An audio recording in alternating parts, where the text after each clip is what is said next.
አትመላለስ እኔው እመጣለሁ ፈርቸህ ነው እንጂ ቤት ክናቀዋለሁ እያለች እንግዲህ እዩ በቲክቶክ ፔጇ ላይ ማቃጠሏን ቀጥላበታለች ማለት ነው። ውድ ቤተሰብ እንደምታውቁት እንግዲህ የጨረቃዎቹ ፋሚሊ እንዲሁም ወዳጅ አድናቂዎች በጣም እየተቃወሟትና እያደረገችው ያለው ነገር ልክ እንዳልሆነ በተለያየ በሷን ባላት ፔጅም እንዲሁም ደግሞ ቪዲዮ በሚሰራበት ኮሜንት ስር ብዙ አይነት ሀሳብ አስተያየት እየተሰጣት ነበረ። ነገር ግን እሷ ይለይላችሁ፣ ምን ታመጣላችሁ ከኔ ጎን ካልሆናችሁ እኔም እናንተን ማቃጠሌን እቀጥልበታለሁ ብላ እንግዲህ ከጨረቃዋ ጋር ፉክክር ከጨረቃ ፋሚሊ ጋር ደግሞ እልህ ነው የተያያዘችው ማለት ነው። ብቻ ቢያወጣሽ ደስ ይለን ነበረ እዩ ማለት ነው። ግን የማያወጣሽን መንገድ ስለሆነ ያሹ በጣም እናዝናለን። ለጊዜው ማንም ሰው ይሞክራል። ለጊዜው እኮ ሰይጣንም ይሞክራል ሰዎችን ለማሳሳት፣ ሰዎችን ለማሳበድ፣ ሰዎችን ለመጣል በቃ ብዙ ነገር ይሞክራል ለጊዜው ማለት ነው። ግን ደግሞ ፍጻሜው አያምርም። ምክንያቱም አንድና አንድ እግዚአብሔር አለ ማለት ነው። እውነተኛ አምላክ ስላለ እውነትን ነገር በቃ የሰዎችን ሀቅ የማወጣ እግዚአብሔር ስላለ አንቺም ጊዜሽን ጠብቂና እንግዲህ ሀቁ ሲወጣ ያኔ ድራሽሽ ይጠፋል ማለት ነው። የጨረቃን ፋሚሊም አታቃጥም፣ ጨረቃዋንም አትፎካከሪም። ሲጀመር ከጨረቃዋ ጋር ጭራሽም ነው ማትፎካከሪው አንቺ ማለት ነው። ንግስቷ ንግስት ናት በብሩክ አለማየሁ ልብ እንዲሁም በብሩክ አለማየሁ ውድ ቤተሰቦች ውድ ተመልካቾች የነገሰች ንግስት ናት ማለት ነው። ስለዚህ ከጨረቃዋ ጋር ለመፎካከር ባትሞክሪ ደስ ይለናል። አይ አልሰማችሁም፣ የራሳችሁ ጉዳይ ነው፣ መፎካከሬን አላቆምም ካልሽ ደግሞ ሞክሪ፣ መሞከርሽ አይከፋም። ግን ደግሞ መጨረሻሽ ከሚዲያው መጥፋት፣ መሳቀቅ፣ መዋረድ ስለሆነ እሱን ደግሞ ጠብቂ። ሲጀመር አንቺ አላረገሽም፣ ውሸታም ነሽ። ውሸትሽን ነው ውሸታም ነሽ ብላችሁኛል አይደል ያልሽው? አዎ ውሸታም ነሽ። ምክንያቱም አንድ ቀን ገፋ የሚል አንድ ቀን ደግሞ የሚጠፋ እርግዝና የለም ሲልሽ ትወጥሪዋለሽ፣ ሲልሽ ደግሞ ታጠፊዋለሽ ማለት ነው። እና ብቻ በዚህ ዙሪያ ላይ በእርግጥ ብዙ መናገር አልፈልግም። መቀጸፍ ነው፣ ልታስቀጽፊን ነው አንቺ ልጅ እና በቃ ይለፈን፣ ችግር የለውም። ነገር ግን ጭራሽ ቤቱ ድረስ ልትሄጅ እንዳይሆን መቼም አታፍሪም። ይኸውልሽ እናቱ አታውቅም ይሄን ነገር። ቤቱ ድረስ ሂደሽ እናትየዋ እንድታውቅ ካደረግሽ የዛኔ ያንቺ ነገር አበቃ ማለት ነው። አለቀልሽ።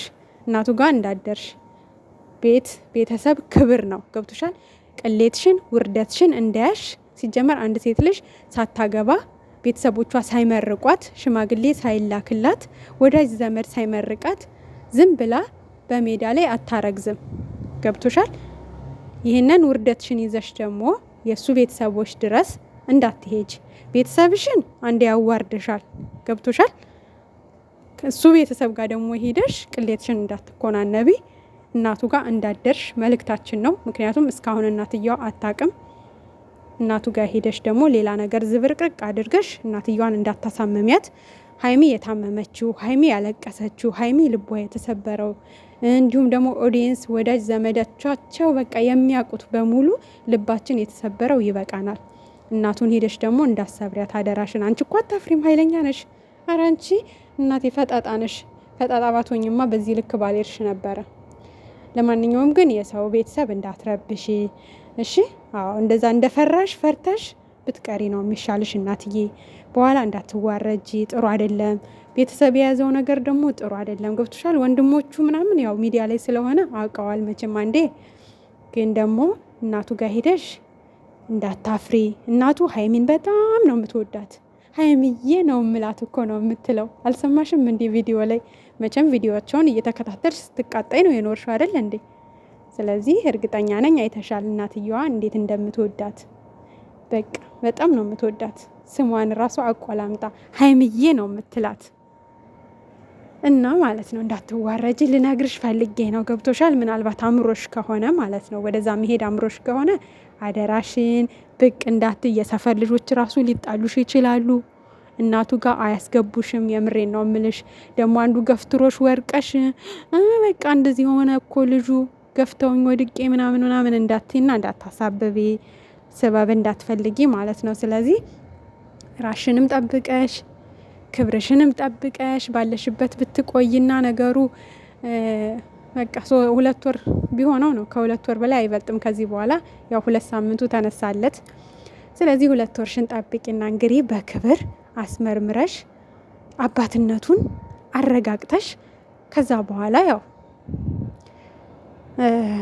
ትችያለሽ ማለት ነው። መቼም ቤተሰቦቹን ማን እንደሆነ ራስሽ ታውቂዋለሽ።